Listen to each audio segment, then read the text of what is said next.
एक कांच की U-ट्यूब लेते हैं, उसके बीच में एक सेमी परमेबल मेम्ब्रेन को सेट कर देते हैं डायग्राम के अनुसार, और एक तरफ इसमें सॉल्यूशन भर देते हैं 10% का शुगर सॉल्यूशन, और दूसरी तरफ क्या करते हैं अपन कि प्योर वाटर डाल देते हैं। और कुछ समय बाद देखते हैं कि जो प्योर वाटर है वो अपनी हाई कंसंट्रेशन से लोअर कंसंट्रेशन की ओर जाता है, और जो सॉल्यूशन का साइड है उधर का जो लेवल है, स्तर है, वो बढ़ जाता है। फाइनल लेवल जो है वो बढ़ जाता है, और जो प्योर वाटर की साइड का है वो क्या हो जाता है, घट जाता है। तो ये बेटा आपको किसमें लिखना है, मैकेनिज्म ऑफ ऑस्मोसिस में, ठीक है ना।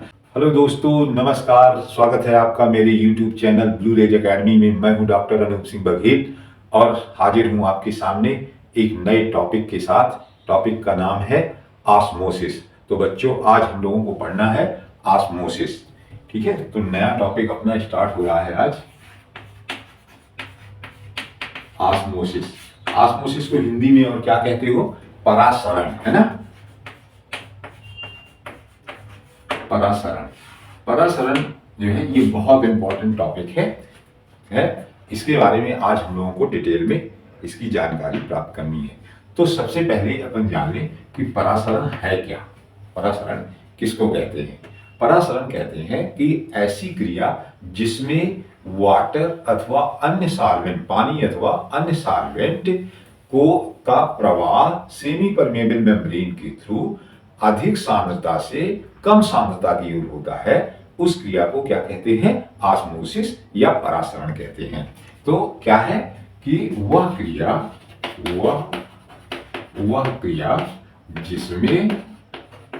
क्रिया जिसमें पानी अथवा अन्य सॉल्वेंट, अन्य सॉल्वेंट, है ना, अन्य सॉल्वेंट, पानी अथवा अन्य सॉल्वेंट का कोशिका के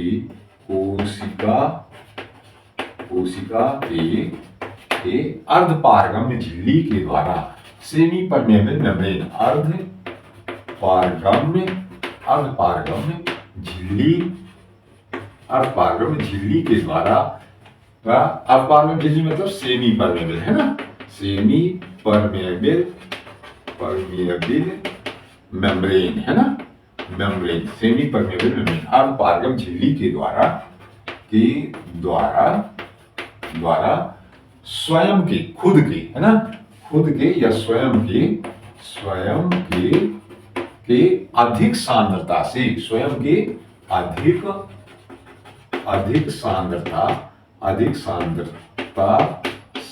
अधिक सांद्रता मतलब हाई कंसंट्रेशन, ठीक है, अधिक सांद्रता से कम सांद्रता की ओर जाना, कम सांद्रता की ओर जाना क्या कहलाता है? अधिक सांद्रता से कम सांद्रता की ओर जाना क्या कहलाता है? परासरण कहलाती है। परासरण यानी कि क्या? ऑस्मोसिस कहलाती है, ऑस्मोसिस कहलाती है, ठीक है। वह क्रिया जिसमें पानी अथवा अन्य सॉल्वेंट का कोशिका के अर्धपारगम्य झिल्ली यानी सेमी परमेबल मेम्ब्रेन के द्वारा स्वयं की मतलब कि पानी अपने खुद के अधिक सांद्रता से कम सांद्रता की ओर, अधिक सांद्रता से कम सांद्रता की ओर जाना क्या कहलाता है? परासरण या ऑस्मोसिस कहलाता है ना, ऑस्मोसिस कहलाती है ऐसी क्रिया जिसमें कि पानी अपने खुद के अधिक सांद्रता से कम सांद्रता की ओर जाता है, परासरण कहलाती है, ठीक है ना। ये इंपॉर्टेंट है। इसमें क्या है सबसे इंपॉर्टेंट कि किसके द्वारा होता है? ये अर्धपारगम्य झिल्ली के द्वारा होता है, ठीक है, अर्धपारगम्य झिल्ली के द्वारा ये होता है, ठीक है। इसके बाद एक आप कह सकते हैं कि अर्थात यदि पानी और सॉल्यूशन यानी विलयन को अर्धपारगम्य झिल्ली के द्वारा पृथक कर दिया जाए तो पानी या सॉल्वेंट जो है वो किधर जाने लगता है? अर्धपारगम्य झिल्ली से होकर के सॉल्यूशन की ओर जाने लगता है। तो एक दूसरा परिभाषा आप ये भी लिख सकते हैं कि अर्थात यदि पानी का मतलब यहां क्या है? सॉल्वेंट, है ना, सॉल्वेंट, पानी यानी सॉल्वेंट, पानी और सॉल्यूशन यानी विलयन, ठीक है, विलयन यानी कि क्या?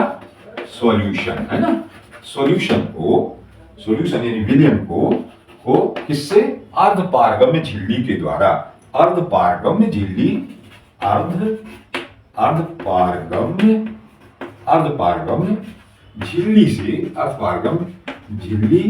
से पृथक कर दिया जाए, झिल्ली से पृथक कर दिया जाए,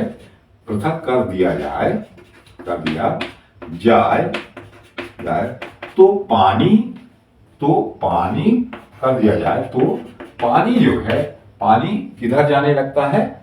तो पानी विलयन की ओर, पानी किधर जाने लगता है? विलयन की ओर जाने लगता है, विलयन की ओर जाने लगता है। और इस क्रिया को आप क्या कहते हैं? परासरण कहते हैं। ठीक है ना? ठीक है, परासरण कहते हैं। इसके परासरण को किसने खोजा था? परासरण को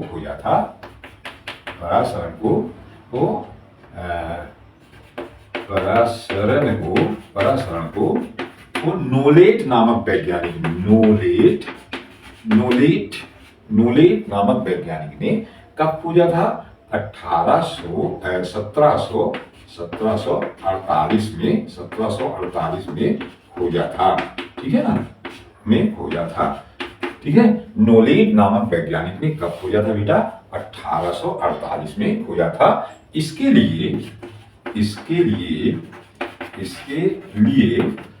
लिए नोलेट ने पिग ब्लैडर का उपयोग किया था। इसके लिए नोलेट नामक वैज्ञानिक ने पिग ब्लैडर, BLADDER, पिग का जो यूरिनरी ब्लैडर है उसको इन्होंने किस रूप में? सेमी परमेबल मेम्ब्रेन के रूप में उपयोग किया था। पिग यानी सुअर के ब्लैडर का, है ना? पिग ब्लैडर को सेमी परमेबल यानी अर्धपारगम झिल्ली के रूप में, सेमी परमेबल मेम्ब्रेन के रूप में उपयोग किया था। ठीक है ना? उपयोग किया था, सेमी परमेबल मेम्ब्रेन के रूप में पिग ब्लैडर को उपयोग किया था। जब इन्होंने डिस्कवर किया उस समय क्या उपयोग किया था? पिग ब्लैडर का उपयोग किया था। किसके रूप में? सेमी परमेबल मेम्ब्रेन के रूप में उपयोग किया था। ठीक है, सबसे पहली आर्टिफिशियल सेमी परमेबल मेम्ब्रेन, सबसे पहली आर्टिफिशियल मतलब कृत्रिम रूप से बनाई हुई, सबसे पहली आर्टिफिशियल यानी कि कृत्रिम रूप से बनाई हुई अर्धपारगम झिल्ली, सबसे पहले, नेक्स्ट एक और लिख लेंगे कि सबसे पहले ये कृत्रिम रूप से अर्धपारगम झिल्ली को, अर्धपारगम झिल्ली को यम ट्यूब ने बनाया था। यम ट्यूब, ठीक है, यम ट्यूब ने कब बनाया था? 1867 में बनाया था। ठीक है ना? बनाया था। वास्तव में इसके लिए जो कृत्रिम रूप से अर्धपारगम झिल्ली है, आर्टिफिशियल सेमी परमेबल मेम्ब्रेन के रूप में इसने वास्तव में आर्टिफिशियल यानी कृत्रिम अर्धपारगम झिल्ली, इसने अर्धपारगम झिल्ली के रूप में अर्धपारगम झिल्ली के रूप में किसका उपयोग किया था? पार्चमेंट पेपर का उपयोग किया था। पार्चमेंट पेपर का उपयोग किया था। पेपर, ठीक है, पार्चमेंट पेपर का उपयोग किया था। पार्चमेंट पेपर का उपयोग किया था। ठीक है ना? यम ट्यूब ने अर्धपारगम झिल्ली के रूप में एक्चुअल में पार्चमेंट पेपर का उपयोग किया था। ठीक है ना? तो एक कैरेक्टर और निकल के आया कि जो पार्चमेंट पेपर है वो कैसा है? नॉन लिविंग है। ठीक है, यानी कि ऑस्मोसिस जो है वो लिविंग और नॉन लिविंग दोनों में हो सकती है ना। लिविंग और नॉन लिविंग दोनों में हो सकती है, क्योंकि सेल क्या है, लिविंग है, तो सेमी परमेबल मेम्ब्रेन जो प्लाज्मा मेम्ब्रेन है वही सेमी परमेबल मेम्ब्रेन है, तो जो semi permeable membrane plasma membrane है वो लिविंग है, ठीक है ना। और ये पार्चमेंट पेपर क्या है, नॉन लिविंग है, यानी कि ऑस्मोसिस जो है कि क्रिया वो किसमें, लिविंग और नॉन लिविंग दोनों में हो सकती है।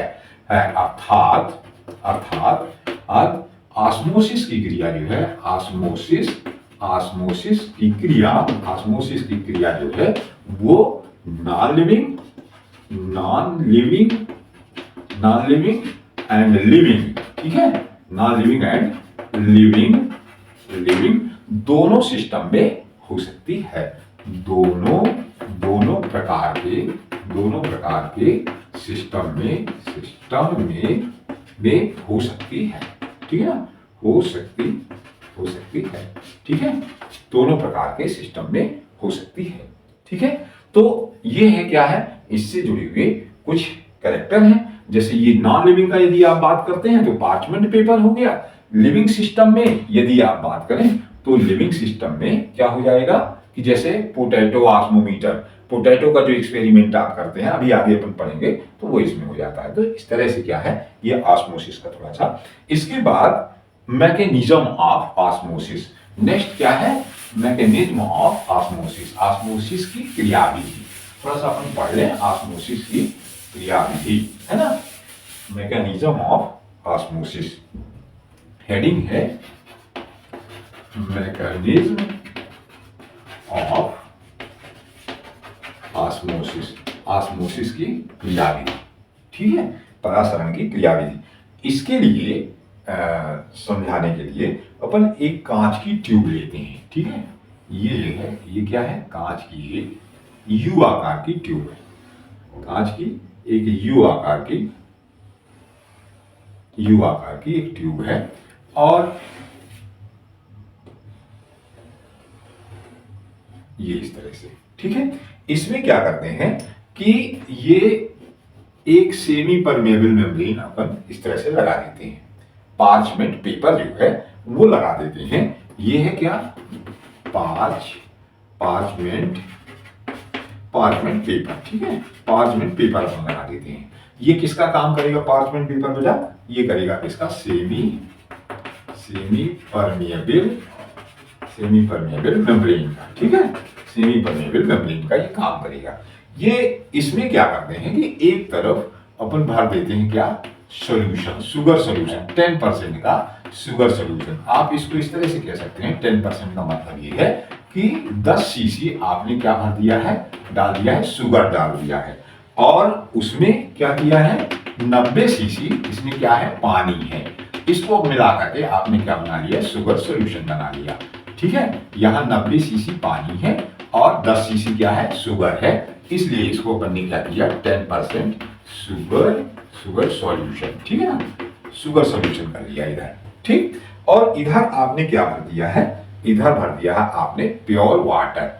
ये क्या हो गया है, ये आपने भर दिया है यहाँ पे प्योर वाटर, ठीक है ना, यहाँ पे आपने प्योर वाटर भर दिया है, जिसको आप क्या कहते हैं, सॉल्वेंट कहते हैं। ये क्या है, प्योर वाटर है, जिसको आप क्या कहते हैं, सॉल्वेंट कहते हैं, है ना, सॉल्वेंट कहते हैं। तो इधर सॉल्वेंट भर दिया है, ठीक है, और इधर क्या है, ये सॉल्यूशन है। सॉल्यूशन में आप जानते हैं क्या क्या भरा होता है, अपन ने पिछले वीडियो में पढ़ा है कि सॉल्यूशन में क्या होता है, सॉल्वेंट और सॉल्यूट होते हैं। तो यहाँ पे जो ये है, ये क्या है, शुगर मॉलिक्यूल है, ये क्या है, सॉल्यूट है, सॉल्यूट मॉलिक्यूल है ना, ये है सॉल्यूट मॉलिक्यूल। और इसमें क्या ये भरा हुआ है, ये जो है ये क्या है, सॉल्वेंट है, सॉल्वेंट। इन दोनों को मिला करके आपने क्या कहा है, इसको सॉल्यूशन कहा है, ठीक है। तो एक तरफ आपने ये भर दिया है सॉल्यूशन और दूसरी तरफ क्या भर दिया, प्योर वाटर। प्योर वाटर का मतलब क्या है कि यहाँ 100 सीसी वाटर है और यहाँ 90 सीसी वाटर है, क्योंकि 10% इसमें शुगर मिला हुआ है। तो क्या होगा बेटा, यहाँ क्या हो जाएगा कि जो इधर सॉल्वेंट का यानी वाटर का कंसंट्रेशन ज्यादा है, 100 सीसी है, इसलिए ये वाटर किधर जाएगा, ये इधर मूव करेगा इस तरह से, ठीक है ना। और यहां जाकर के ये यहां इसमें जाएगा, ठीक है ना। तो ये क्या था कि पहले इस जगह पर ये जो था, ये क्या था, इसका इनिशियल लेवल, इसको अपन कहते हैं प्रारंभिक स्तर। दोनों का बराबर था प्रारंभिक स्तर, ठीक है। तो ये क्या है, इसको अपन क्या कहते हैं, इनिशियल लेवल, है ना। इसको क्या कहते हो बेटा, इनिशियल लेवल कहते हो, ठीक है ना। अब क्या होगा कि जब ये वाटर इधर जाने लगेगा तो ये क्या होगा, इधर से थोड़ा ये धीरे, ये किधर आएगा, इधर कम होगा, और इधर की ओर क्या हो जाएगा, ये लेवल जो है ये थोड़ा बढ़ेगा, है कि नहीं, ये बढ़ेगा। तो ये कहां पे आ जाएगा, ये आ जाएगा इस जगह पर आ जाएगा, ये आ जाएगा यहां पे आ जाएगा, और यहां ये सॉल्यूशन का जो स्तर है वो यहां ऐसे बढ़ जाएगा यहां पे, और ये जो है, ये मॉलिक्यूल्स जो है ये ऐसे यहां बढ़ जाएंगे। तो ये वाटर मॉलिक्यूल जो है ये इसमें इस तरह से चले जाएंगे, ठीक है ना। तो इससे ये साबित होता है कि क्या हो रही है, ऑस्मोसिस हो रही है। मतलब कि जो सॉल्वेंट है या वाटर है अपने खुद की, अपनी स्वयं की अधिक सांद्रता से अपने स्वयं के कम सांद्रता की ओर जाता है, और इस क्रिया को आपने क्या कहा है, ऑस्मोसिस कहा है। अधिक सांद्रता से अर्धपारगम झिल्ली के द्वारा अपनी कम सांद्रता की ओर जाता है, उसको क्या कहते हैं, इसको कहते हैं क्या, ऑस्मोसिस कहते हैं। अब यहाँ पे यहाँ लेवल कम आ जाएगा, ये यहाँ लेवल आ जाएगा, पहले यहाँ इसका इनिशियल लेवल ये था, ये क्या था, इसका वाटर का इनिशियल लेवल था, है ना, इनिशियल लेवल था ये। अब ये इसका क्या आ गया, ये फाइनल लेवल आ गया, ये फाइनल लेवल आ गया, ठीक है। ये क्या है कि इधर से घट गया, और इसका ये फाइनल लेवल हो गया, है ना, ये फाइनल लेवल, है ना, फाइनल लेवल। यहाँ फाइनल लेवल ऊपर लिखा है, यहाँ नीचे, क्योंकि पानी इधर क्या हो गया है, आ गया है, ठीक है। तो ये क्या, आप इस पे क्या लिखेंगे कि इसके लिए एक कांच की यू ट्यूब लेते हैं, उसके बीच में एक सेमी परमेबल मेम्ब्रेन को सेट कर देते हैं डायग्राम के अनुसार, और एक तरफ इसमें सॉल्यूशन भर देते हैं 10% का शुगर सॉल्यूशन, और दूसरी तरफ क्या करते हैं अपन कि प्योर वाटर डाल देते हैं, और कुछ समय बाद देखते हैं कि जो प्योर वाटर है वो अपने हायर कंसंट्रेशन से लोअर कंसंट्रेशन की हो जाता है, और जो सॉल्यूशन का साइड है उधर का जो लेवल है, स्तर है, वो बढ़ जाता है, फाइनल लेवल जो है वो बढ़ जाता है, और जो प्योर वाटर की साइड का है वो क्या हो जाता है, घट जाता है। तो ये बेटा आपको किसमें लिखना है, मैकेनिज्म ऑफ ऑस्मोसिस में, ठीक है ना। फिर इसके बाद नेक्स्ट है कि अपने को थोड़ा देखना है ऑस्मोटिक प्रेशर। यहीं से अपन इसमें ऑस्मोटिक प्रेशर थोड़ा देख लें। तो नेक्स्ट हेडिंग आपको देखना है ऑस्मोटिक प्रेशर। तो यहां पे मैं आपको एक हेडिंग लिख देता हूं, ऑस्मोटिक प्रेशर, ऑस्मोटिक प्रेशर, ठीक है। ऑस्मोटिक प्रेशर, परासरण दाब, इसको हिंदी में क्या कहोगे बेटा, परासरण दाब, इसको कहते हैं परासरण दाब, ठीक है। और परासरण दाब को ओपी से प्रदर्शित करते हैं, ओपी से ऑस्मोटिक प्रेशर यानी ओपी से प्रदर्शित करते हैं, है ना, प्रदर्शित करते हैं, ओपी से प्रदर्शित करते हैं। परासरण दाब को ऑस्मोटिक प्रेशर है यानी ओपी से प्रदर्शित करते हैं। अब इसमें क्या होता है, यहीं पे देखो कि जब सॉल्वेंट के मॉलिक्यूल, इधर सॉल्वेंट है, ये सॉल्वेंट के मॉलिक्यूल किधर जाते हैं, सॉल्यूशन की ओर जाते हैं। तो सॉल्यूशन में जो पहले से अणु है वहां क्या करते हैं, एक प्रकार का दाब उत्पन्न करते हैं, प्रेशर, हाइड्रोस्टैटिक प्रेशर उत्पन्न करते हैं। मतलब जब इन अणुओं के बीच में इधर से मॉलिक्यूल जाएंगे, वाटर मॉलिक्यूल जो है वो जब यहां जाएंगे तो इसके जो अणु है सॉल्यूट और सॉल्वेंट के, उनके बीच में वो क्या करेंगे, इंटर करेंगे। तो उनको क्या करेंगे, थोड़ा इधर उधर फैलना होगा, इधर उधर जाएंगे, तो वो एक हाइड्रोस्टैटिक प्रेशर उत्पन्न होता है सॉल्यूशन की तरफ। और वो हाइड्रोस्टैटिक प्रेशर जो है, ये जो वाल है मतलब सेल वाल कह लीजिए इसको, तो जो सेल वाल है उसके अगेंस्ट काम करता है, उसके विरुद्ध काम करता है। तो इस हाइड्रोस्टैटिक प्रेशर को क्या कहते हैं बेटा, ऑस्मोटिक प्रेशर कहते हैं। जब सॉल्वेंट के मॉलिक्यूल सॉल्यूशन में जाते हैं तो सॉल्यूशन के अणुओं के बीच में एक प्रकार का क्या पैदा करते हैं, हाइड्रोस्टैटिक प्रेशर उत्पन्न करते हैं, जो कि सेल वॉल के विरुद्ध लगता है। इस प्रेशर को क्या कहते हैं, ऑस्मोटिक प्रेशर कहते हैं। तो आप एक लाइन यहां इसको भी लिख सकते हैं कि जब क्या होता है, सॉल्वेंट या वाटर है ना, सॉल्वेंट के अणु किधर जाते हैं, सॉल्वेंट के अणु अर्धपारगम झिल्ली के द्वारा, अर्धपारगम्य अर्धपारगम्य झिल्ली के द्वारा अर्धपारगम्य झिल्ली के द्वारा अर्धपारगम्य झिल्ली के द्वारा क्या होते हैं? अर्धपारगम्य झिल्ली के द्वारा क्या होते हैं? सॉल्यूशन की ओर जाते हैं, विलयन की ओर जाते हैं, विलयन की ओर जाते हैं। तो विलयन के अणुओं में विलयन के अणुओं में वे एक प्रकार का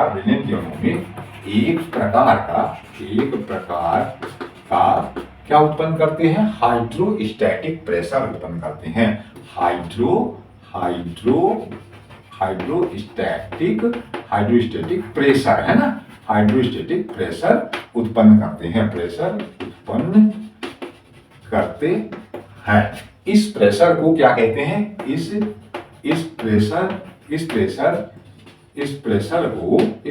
को क्या कहते हैं बेटा? ऑस्मोटिक प्रेशर कहते हैं। ऑस्मोटिक प्रेशर कहते हैं, ठीक है ना, ऑस्मोटिक प्रेशर कहते हैं, ठीक है, या ओपी आप कहते हो, ठीक है, ऑस्मोटिक प्रेशर कहते हैं। ये बात क्लियर हो गई कि सॉल्वेंट के अणु जब अर्धपारगम्य झिल्ली के द्वारा सॉल्यूशन की ओर जाते हैं तो वो क्या करते हैं? वहां सॉल्यूशन के अणु में एक प्रकार का प्रेशर उत्पन्न करते हैं, हाइड्रोस्टैटिक प्रेशर उत्पन्न करते हैं, और उसी हाइड्रोस्टैटिक प्रेशर को आप क्या कहते हो? ऑस्मोटिक प्रेशर कहते हो, है ना।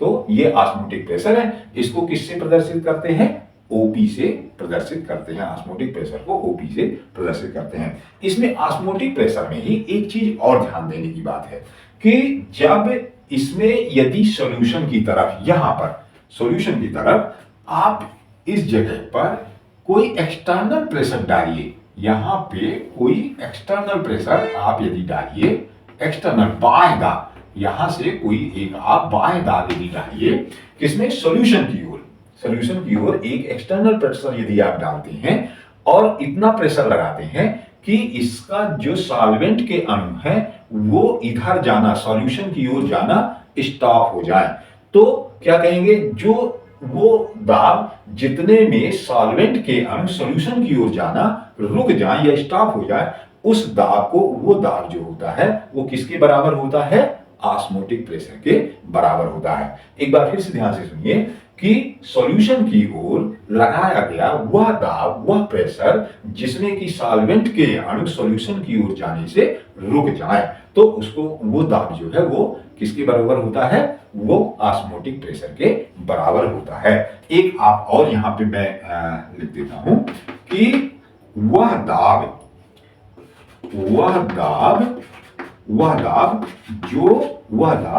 जो बाहर से सॉल्यूशन पर, यानी विलयन पर, है ना, विलयन पर लगाया जाता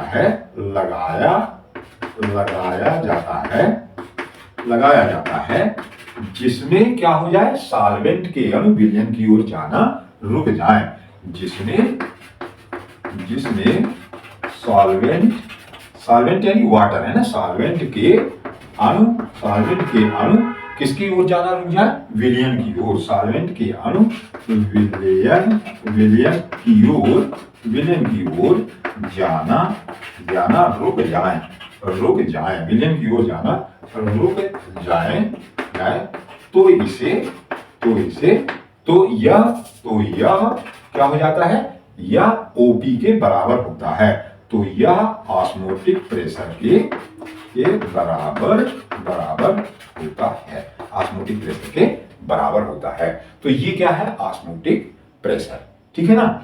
अब इसमें एक चीज और अपने को देखना है कि ऑस्मोटिक प्रेशर के बाद थोड़ा सा देखिए ऑस्मोटिक पोटेंशियल, एक शब्द आता है ऑस्मोटिक पोटेंशियल। इसी डायग्राम से अपने को ऑस्मोटिक पोटेंशियल भी समझना है, ठीक है। तो ऑस्मोटिक पोटेंशियल थोड़ा सा अपन समझ लें कि ऑस्मोटिक पोटेंशियल क्या है। परासरण विभव, इसको हिंदी में कहते हैं परासरण विभव, ऑस्मोटिक पोटेंशियल। नेक्स्ट हेडिंग आप डाल दीजिएगा ऑस्मोटिक पोटेंशियल, ठीक है, potential, osmotic potential. Osmotic potential यानी परासरण विभव। ठीक है। परासरण विभव क्या है कि किसी सॉल्यूट के मिलाने से, किसी सॉल्यूट के मिलाने से सॉल्वेंट की फ्री एनर्जी में, सॉल्वेंट की फ्री एनर्जी में होने वाली जो कमी है, सॉल्वेंट की फ्री एनर्जी में जो कमी होती है, स्वतंत्र ऊर्जा में जो कमी होती है, उसको क्या कहते हैं? Osmotic potential. जैसे ये 100% वाटर था, 100% वाटर है, 100 सीसी वाटर है। अब इसमें अपन क्या करें कि 98 सीसी, 98 सीसी जो है वाटर कर दें और 2 सीसी यहां क्या मिला दें? शुगर मिला दें। 2 सीसी यहां पे क्या मिला दें? शुगर मिला दें। तो ये 2% का शुगर सोल्यूशन हो जाएगा, यहां 10% का शुगर सोल्यूशन है। तो जितनी स्पीड से प्योर वाटर जो है इधर से सॉल्यूशन की ओर जा रहा था, वो उतनी स्पीड से नहीं जाएगा, क्योंकि इसमें 2% क्या है? Sugar solution. 2% का ये शुगर सोल्यूशन है, मतलब 2 सीसी इस पे मिला हुआ है। जो 100% कंसंट्रेशन वाटर का था, 100% में जो वाटर का कंसंट्रेशन था, वो अब क्या हो गया है? 98% हो गया है। अब 2 सीसी और मिला दीजिए, इस पे 4 सीसी हो जाए, ठीक है ना। तो यहां से जब वाटर इधर जाएगा तो उसकी स्पीड और कम हो जाएगी। ऐसे यदि आप करते जाते हैं और यहां भी आप 10% का शुगर सोल्यूशन बना देते हैं, मतलब कि 90 सीसी पानी और 10 सीसी आप शुगर डाल देते हैं, तो ये इसका जाना जो है वो क्या हो जाएगा? रुक जाएगा। मतलब कि जिस स्पीड से जा रहा था, तो इसमें जैसे जैसे आप सॉल्यूट मिलाते जा रहे थे, सॉल्यूट यानी शुगर मिलाते जा रहे थे, वैसे वैसे ही वाटर की जो स्पीड है सॉल्यूशन की ओर जाने की, वो क्या होती जा रही है? घटती जा रही है। मतलब इसकी जो स्वतंत्र ऊर्जा है जाने की, वो क्या हो रही थी? कम होती जा रही है। इसलिए इसको क्या कहते हैं? Water potential. बात समझ रहे हो ना? वाटर पोटेंशियल क्या है कि किसी सॉल्वेंट में, मैं लिख देता हूं यहां पे, किसी सॉल्वेंट में शुगर मिलाने से, शुगर या सॉल्यूट, शुगर का मतलब यहां पे सॉल्यूट ही टर्म आप यूज करिए, ठीक है। सॉल्यूट मिलाने से, शुगर या सॉल्यूट मिलाने से सॉल्वेंट की फ्री एनर्जी में, सॉल्वेंट के स्वतंत्र ऊर्जा में, फ्री एनर्जी यानी स्वतंत्र ऊर्जा में, इसके डिफ्यूजन के लिए जो स्वतंत्र ऊर्जा है, ठीक है, फ्री एनर्जी में जो परिवर्तन होता है, जो परिवर्तन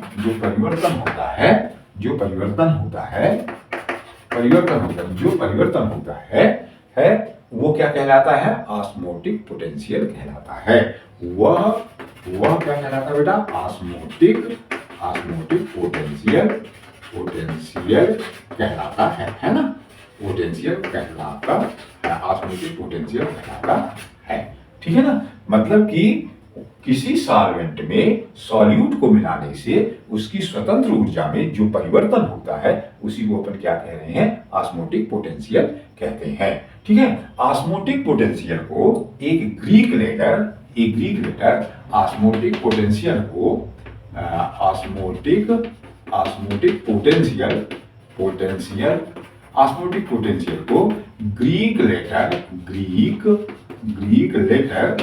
ग्रीक लेटर साई पाई से प्रदर्शित करते हैं। साई पाई अथवा साई यस से प्रदर्शित करते हैं, ठीक है ना, प्रदर्शित करते हैं। ऑस्मोटिक पोटेंशियल को ग्रीक लेटर साई पाई अथवा साई यस से प्रदर्शित करते हैं, ठीक है। तो ये क्या है? ऑस्मोटिक पोटेंशियल है, ठीक है। अब इसके बाद अपन थोड़ा देख लेते हैं टाइप ऑफ ऑस्मोसिस, ऑस्मोसिस के प्रकार, टाइप्स ऑफ ऑस्मोसिस, ठीक है, ऑस्मोसिस के प्रकार। तो ऑस्मोसिस जो है वो 2 प्रकार की होती है। ऑस्मोसिस 2 प्रकार की होती है। ऑस्मोसिस जो है 2 प्रकार की होती है, ठीक होती है। ऑस्मोसिस 2 प्रकार की होती है। नंबर 1 है, पहला क्या है? इंडो ऑस्मोसिस, ठीक है। इंडो ऑस्मोसिस, अंतःपरासरण इसको कहते हैं, है। इंडो ऑस्मोसिस का मतलब क्या है? अंतःपरासरण, ठीक है। जब क्या होता है कि बाह्य सॉल्यूशन हाइपोटोनिक होता है और आंतरिक सॉल्यूशन क्या होता है, हाइपरटोनिक सॉल्यूशन होता है। तो बाहर से जो सॉल्वेंट है वो किधर जाता है, अंदर की ओर जाता है, ये आप जानते हो। तो अंदर की ओर जब जाता है तो अंदर क्या होती है, सेल क्या हो जाती है, टर्जिड हो जाती है, फूल जाती है। उसको क्या कहते हैं, इंडो ऑस्मोसिस। इस क्रिया को क्या कहते हैं बेटा, इंडो ऑस्मोसिस कहते हैं। कि क्या है कि जब जब जब सॉल्वेंट यानी कि पानी है ना, पानी जो है वो बाहर से अंदर की ओर जाता है, अंदर की ओर जाता है, जिससे सेल क्या हो जाती है, फूल जाती है, जिससे कोशिका जो है, कोशिका क्या हो जाती है, फूल जाती है ना, फूल जाती है मतलब स्वेलन हो जाती है, ठीक है, स्वेलन हो जाती है, ठीक है, स्वेलन हो जाती है, फूल जाती है, कोशिका क्या हो जाती है, फूल जाती है या स्वेलन हो जाती है। इस क्रिया को आप क्या कहते हो बेटा, अंतःपरासरण कहते हैं। इस क्रिया को अंतःपरासरण कहते हैं। इस क्रिया को आप क्या कहते हो बेटा, अंतःपरासरण कहते हैं। अर्थात आप क्या कह सकते हो इसको कि जब ठीक है, अर्थात जब बाह्य सॉल्यूशन, विलयन जो है, जब बाहरी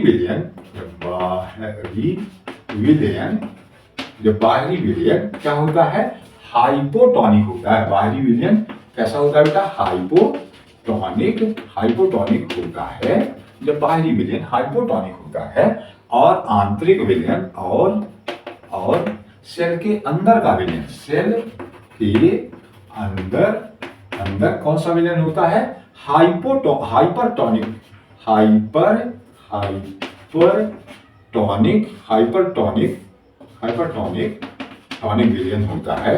विलयन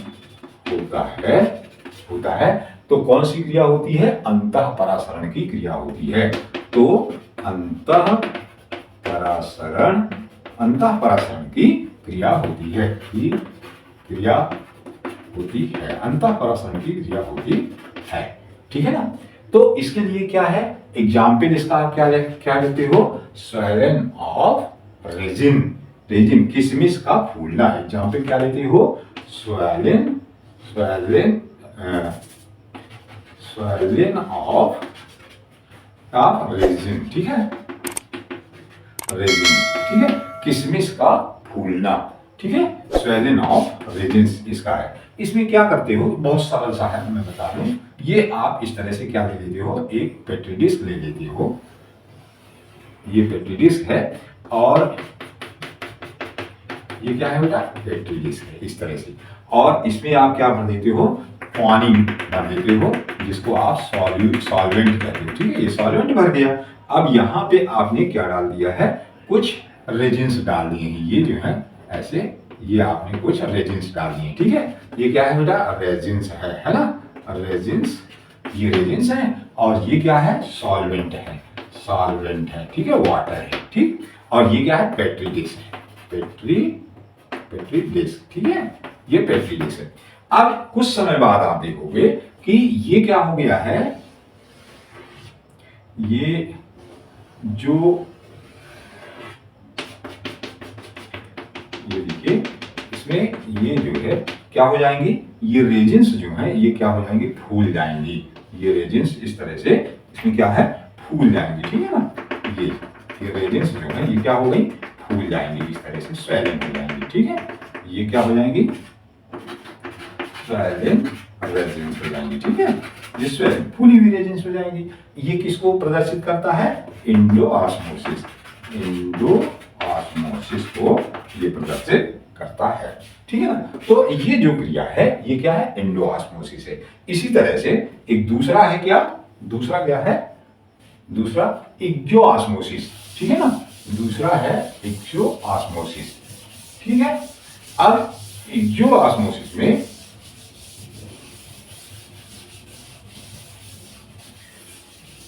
ठीक है, ये देखिए इसमें क्या है कि ये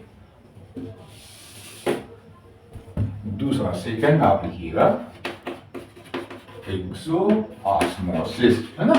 एक्सो ऑस्मोसिस बाह्य परासरण, इसको आप क्या कहोगे, बाह्य परासरण, परासरण, बाह्य परासरण। एक्सो ऑस्मोसिस को क्या कहते हो, बाह्य परासरण, है ना।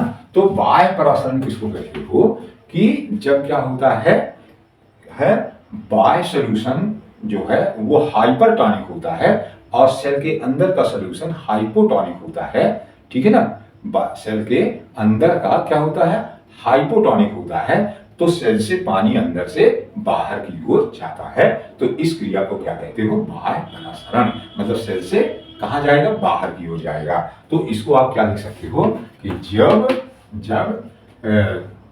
जब सॉल्वेंट यानी पानी, जब सॉल्वेंट क्या हो, सेल से कोशिका से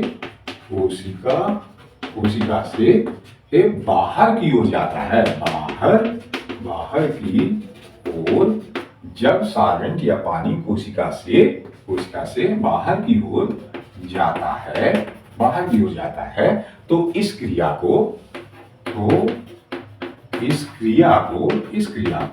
क्या कहते हैं, बाह्य परासरण कहते हैं। इस क्रिया को बाह्य परासरण कहते हैं, ठीक है, बाह्य परासरण कहते हैं। इस क्रिया को क्या कहते हैं बेटा, बाह्य परासरण कहते हैं। अर्थात क्या है, आप कह सकते हो, अर्थात नेक्स्ट है कि जब बाह्य सॉल्यूशन, जब बाह्य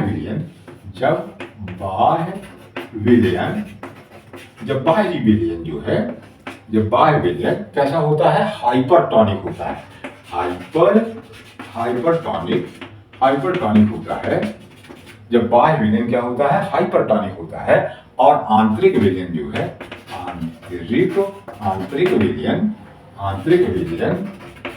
आंतरिक विलयन हाइपोटॉनिक होता है, हाइपोटॉनिक होता है। जब बाह्य विलयन हाइपरटॉनिक होता है और आंतरिक विलयन जो है कैसा होता है बेटा, हाइपोटॉनिक होता है। तो क्या होता है, अंदर से कोशिका के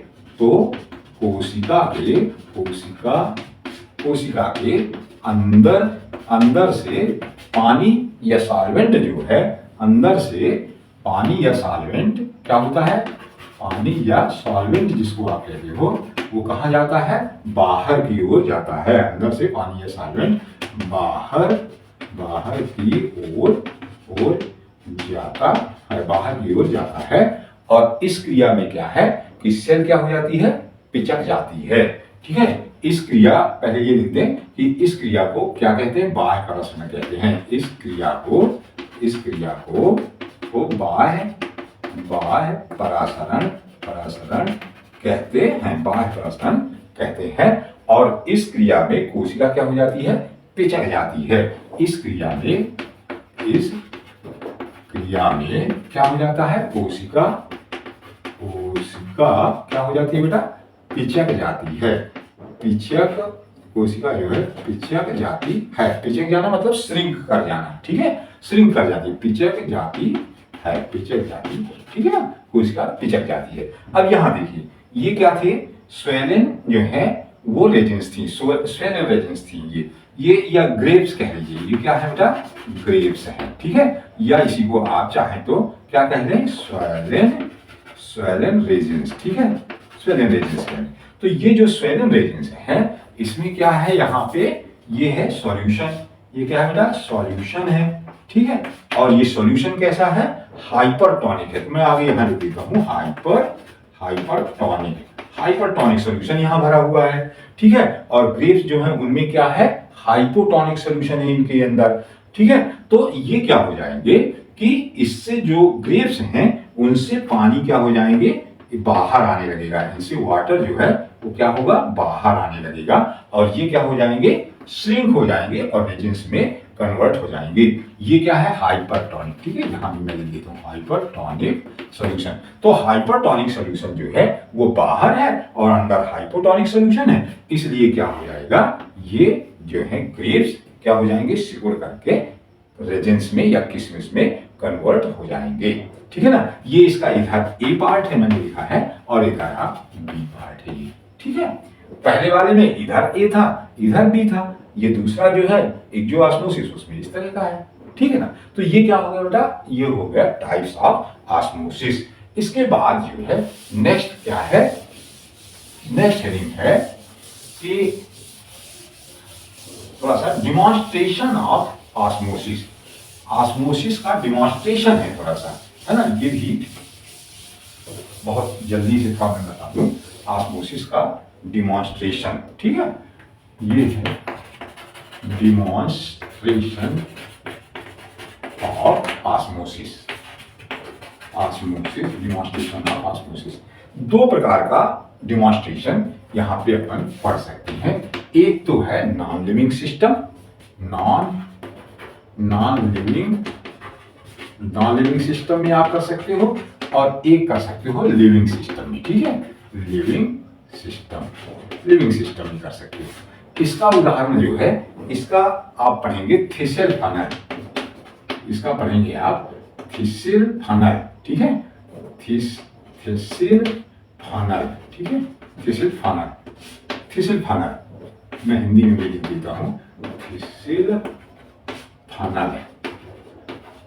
फनल के द्वारा इसको डिमॉन्स्ट्रेट कर सकते हैं। और एक क्या है लिविंग सिस्टम, ये जो है इसको आप पोटैटो ऑस्मोमीटर के द्वारा, पोटैटो ऑस्मोमीटर के द्वारा आप इसको डिमॉन्स्ट्रेट कर सकते हैं। ठीक है ना, पोटैटो ऑस्मोमीटर के द्वारा कर सकते हैं, और एक कर सकते हैं थिसिल फनल के द्वारा, थिसिल फनल मेथड के द्वारा भी आप इसको डिमॉन्स्ट्रेट कर सकते हैं। थिसिल फनल मेथड में क्या होता है कि आप एक बीकर ले लेते हैं और बीकर में आप एक क्या करते हैं, प्योर वाटर भर देते हैं। ठीक है, इसमें क्या आप भर देंगे, प्योर वाटर। यहाँ पे क्या भरा हुआ है, प्योर वाटर भर देंगे। इधर आप एक थिसिल फनल जो है वो एक लंबी ट्यूब है, एक लंबी कांच की, वो क्या है बेटा, ट्यूब है इस तरह की। और ये लंबी ट्यूब जो है इसके एंड में क्या होता है, एक ऐसे फनल जैसी संरचना होती है। ये फनल के समान इस तरह से संरचना होती है, इसको कहते हैं थिसिल फनल। और थिसिल फनल में यहाँ एक पार्चमेंट पेपर लगा दिया जाता है, नॉन लिविंग सिस्टम है, पार्चमेंट पेपर लगा दिया जाता है। और इसमें क्या होता है कि आप क्या भर देते हो, एक शुगर सॉल्यूशन 10% का आप यहाँ पे क्या भर दिए हो बेटा, शुगर सॉल्यूशन भर दिए हो, तो ये शुगर मॉलिक्यूल हो गए, और इसके अंदर ये क्या है, सॉल्वेंट के अणु है। तो ये सॉल्यूशन जो है यहाँ पे आप इस तरह से भर देते हो। ये क्या है, पार्चमेंट पेपर है, पार्चमेंट पेपर। तो पार्चमेंट पेपर जो होता है वो सेमी परमेबल मेम्ब्रेन का काम करता है, और ये क्या है, थिसिल फनल है। ठीक है, ये है थिसिल फनल है। ठीक है, ये क्या है, थिसिल फनल है। अब इस थिसिल फनल को आप क्या करते हो, एक स्टैंड में, यहाँ पे क्या करते हैं आप, एक स्टैंड ऐसे बना लेते हैं, ऐसे ये स्टैंड है, और स्टैंड से इसको आप क्या कर देते हो, इस तरह से यहाँ आप इसको डायग्राम के अनुसार क्या कर देते हो, फिट कर देते हो इसको ऐसे।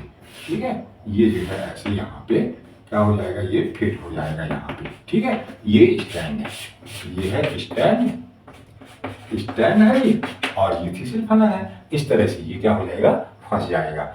आप कुछ समय बाद देखोगे कि ये जो है आपका ये जो सॉल्यूशन है ये क्या हो जाता है, थोड़ा ऊपर बढ़ जाता है और यहाँ तक आ जाता है। ये इसका क्या हो जाता है, फाइनल लेवल हो जाता है, इसका हो जाता है फाइनल लेवल। ठीक है ना, फाइनल लेवल हो जाता है। यहाँ क्या था बेटा, ये था इनिशियल लेवल था, ये इनिशियल लेवल था, और ये क्या है, फाइनल लेवल है। तो ये यहाँ जा करके और इस तरह से यहाँ पे क्या हो जाता है, ये बढ़ जाता है, यहाँ पहुंच जाता है। ये मतलब कि जो बीकर में पानी भरा हुआ है वो क्या होता है, इस पार्चमेंट पेपर से क्या होता है, अंदर आता है इससे, और इसका लेवल जो है वो बढ़ जाता है। तो ये क्या है, नॉन लिविंग सिस्टम है, क्योंकि इसमें पार्चमेंट पेपर का उपयोग होता है। एक इसी तरह का दूसरा डेमोन्स्ट्रेशन है कि एक आप पोटैटो ले लेते हो, उसको छील लेते हो, ठीक है, उसको छील लेते हैं और उसमें एक ऐसी कैविटी बना देते हैं, ठीक है, चाकू से, नाइफ से एक ऐसी कैविटी बना देते हैं और इसको क्या करते हैं, ऐसे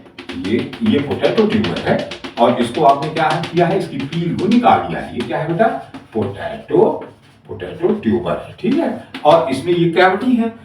ये क्या है बेटा, कैविटी आपने बना लिया है। इस कैविटी में आपने क्या किया है कि शुगर सॉल्यूशन भर दिया है। यहाँ पे 10% का जो अपन लेते हैं वो शुगर सॉल्यूशन आपने भर दिया। ये सॉल्वेंट है, तो सॉल्वेंट और शुगर सॉल्यूशन आपने भर दिया। ये इसका क्या है, इनिशियल लेवल है। तो इनिशियल लेवल पे यहाँ एक आप पेपर पे इस तरह से गाड़ देते हो, ठीक है। अब इसको आप क्या करते हो कि इसको एक बीकर में इस तरह से आप रख देते हो और बीकर में क्या बनाया जाता है, यहाँ प्योर वाटर बनाया जाता है, प्योर वाटर, ठीक है। इसमें जो है प्योर वाटर भर देते हो आप, जो जिसको आप सॉल्वेंट कहते हो। तो ये क्या है, प्योर वाटर, ठीक है, प्योर वाटर, इसको सॉल्वेंट कहते हैं, ठीक है। और अब जो है ये क्या होगा कि ये इससे होता हुआ पानी जो है वो कहाँ चला जाता है बेटा, इसके द्वारा यहाँ चला जाता है। आलू की सेल्स कैसी हैं, लिविंग है। पोटैटो ट्यूबर की सेल्स जो है लिविंग है, उनमें प्लाज्मा मेम्ब्रेन होगी। तो एक सेल में गया, उससे दूसरी सेल में गया, तीसरी सेल में गया, चौथे, ऐसे होता होता और ये कहाँ आ जाता है, यहाँ आ जाता है।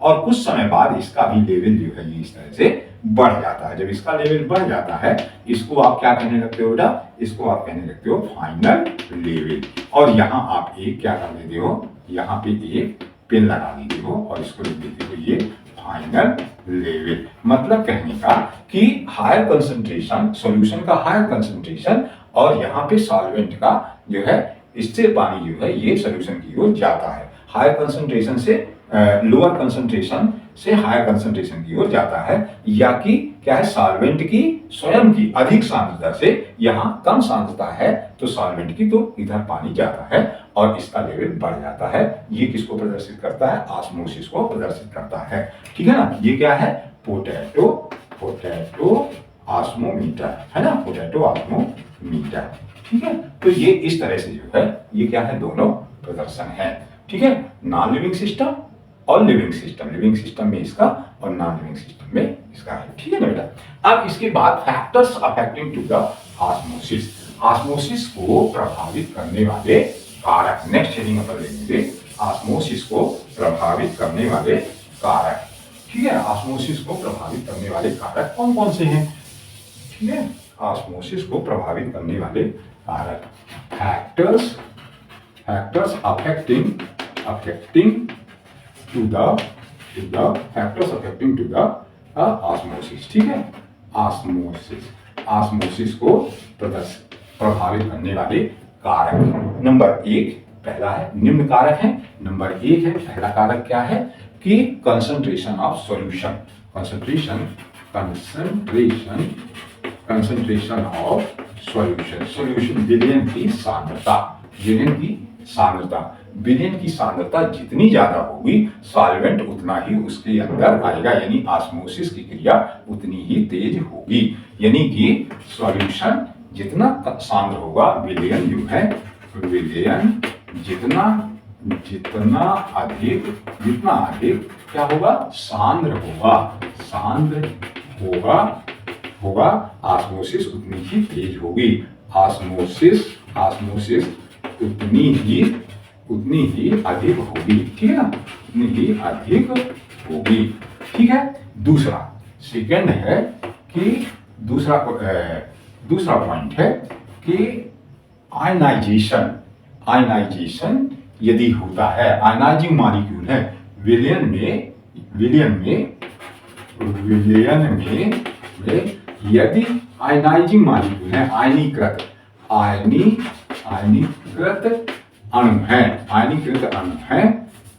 अणु है, तो ऑस्मोसिस बढ़ती है। ऑस्मोसिस या परासरण जो है वो क्या है, बढ़ता है, ऑस्मोसिस जो है वो क्या होती है, बढ़ती है। इसी प्रकार से टेम्परेचर बढ़ने पर ऑस्मोसिस बढ़ती है।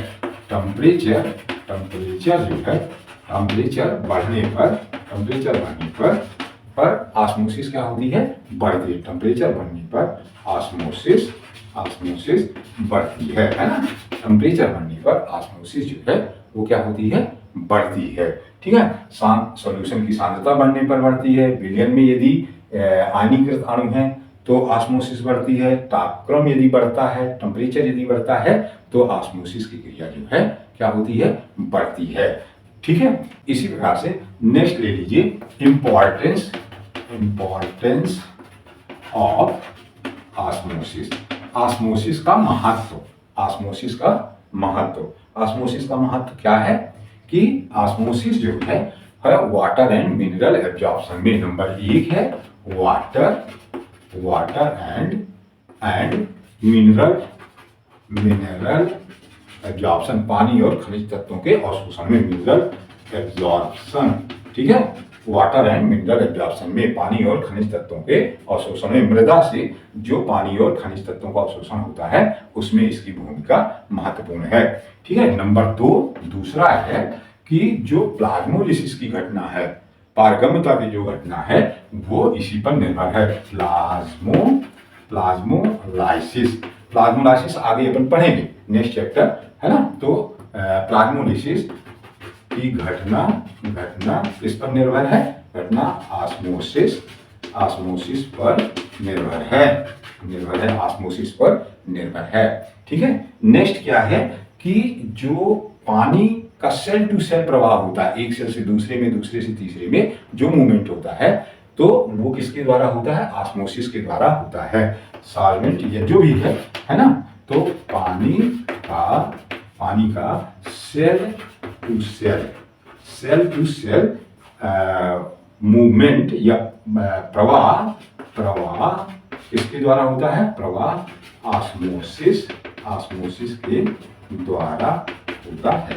के द्वारा होता है। नेक्स्ट है कि जो opening and closing of stomata, opening and closing of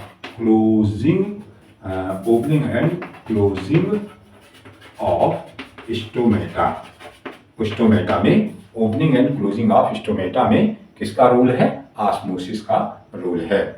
ठीक है ना। ये जो है यदि जो नेक्स्ट एक अपन और ले लें, बचा जा रहा है, नेक्स्ट पॉइंट अपन इंपॉर्टेंस का ले लें कि ये जो ऑस्मोसिस है वो सेल का शेप एंड साइज मेंटेन रखता है। ऑस्मोसिस सेल का आकार और आकृति यानी शेप, है ना, शेप एंड साइज बनाए रखता है, ठीक है, शेप एंड साइज बनाए रखता है। यदि शेप एंड साइज मेंटेन रहता है, सेल टर्जिड रहती हैं, तो वो जो पाला जो ठंड है और जो सूखा है उसके प्रति क्या होती हैं, रेजिस्टेंट होती हैं। तो टर्जिड सेल जो होती हैं वो ड्राउट एंड फ्रॉस्ट, है ना, फ्रॉस्ट, सूखा और पाला अधिक ठंड के कारण, है ना, सूखा बहुत गर्मी के कारण सूखा और अधिक ठंड जब होती है तो पाला लगता है। तो के प्रति क्या होती है प्रतिरोधी होती है, यानी रेजिस्टेंट होती है, रेजिस्टेंट होती है। ठीक है ना। तो इस तरह से ये क्या है, इंपॉर्टेंस है। ये 4 था, ये 5th हो गया, ये 6 है। तो इस तरह से ऑस्मोसिस के इंपॉर्टेंस है। नंबर 1 क्या है, वाटर एंड मिनरल का एब्जॉर्प्शन इसके द्वारा होता है। प्लाज्मोलिसिस की घटना में इसी पे ऑस्मोसिस पे निर्भर है। पानी का सेल टू सेल प्रवाह, पानी और पोषण, ठीक है, न्यूट्रिएंट्स जो हैं वो सब जो है सेल टू सेल जो मूवमेंट करते हैं वो ऑस्मोसिस के द्वारा होता है। स्टोमेटा की ओपनिंग एंड क्लोजिंग जो है वो ऑस्मोसिस के द्वारा होती है। ऑस्मोसिस से सेल का शेप एंड साइज मेंटेन रहता है और सेल जो है ड्राउट एंड फ्रॉस्ट के प्रति जो है वो क्या होती है, रेजिस्टेंट होती है। तो इस तरह से मैंने ऑस्मोसिस को विस्तार में डिस्कस किया है। यदि आपको मेरे वीडियो पसंद आ रहे हो तो आप इनको सब्सक्राइब, लाइक और शेयर जरूर करिए, जिससे कि दूसरों को भी लाभ हो सके। धन्यवाद।